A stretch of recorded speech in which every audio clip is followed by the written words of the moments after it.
That Dr. Fauci would publicly hold contradictory sides of an important issue in such a short period of time calls into serious question both his judgment and competence. But even more disturbing than his flip-flop, and even more relevant for our look into Fauci's ethics, is the reason he gave for the flip-flop. The critical issue was to save the masks for the people who really needed them, because it was felt that there was a shortage of masks. In other words, Fauci based his advice not on his scientific opinion, but on his political preferences. Fauci did in fact believe that the masks would provide protection to people in the middle of the outbreak, but he wanted to save the masks for healthcare workers. We were afraid that that would deter away from the people who really needed it. So he lied to the public about his actual views regarding the efficacy of masks.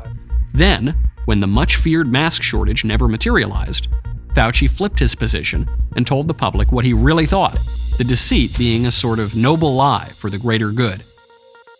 According to Dr. Fauci, his desired ends justified his dishonest means.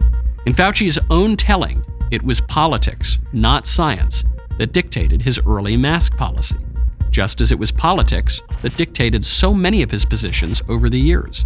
No scientific breakthrough on the efficacy of face masks took place in the month between Fauci's first stance and his flip-flop. The only thing that changed was the politics, and yet Fauci couldn't bring himself to admit it. For goodness sakes, I've never had any political ideology that I've made public. I'm really just talking to you about public health. When I'm telling you wear a mask, keep social distancing, avoid crowds, there's nothing political about that. That's a public health message that we know works. Whatever Dr. Fauci's expertise in epidemiology, with that exasperated plea, he proved he didn't understand the first thing about political philosophy. How could there be nothing political about public policy? Policy that affects hundreds of millions of people in the United States and many more around the world. I don't know what I'm saying that people don't get. This is not a joke, and I am not kidding. The words public and political are synonyms. They mean the same thing.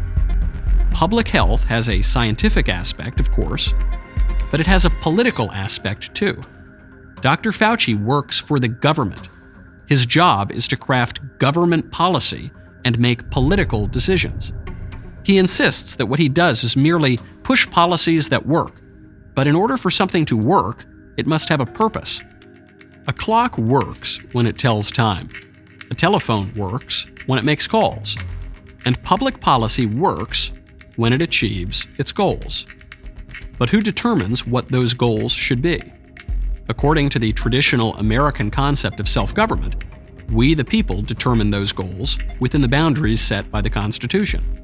According to the newer, progressive conception of government, those goals are determined by a handful of largely unaccountable bureaucrats and scientific experts, whom the people are expected simply to follow.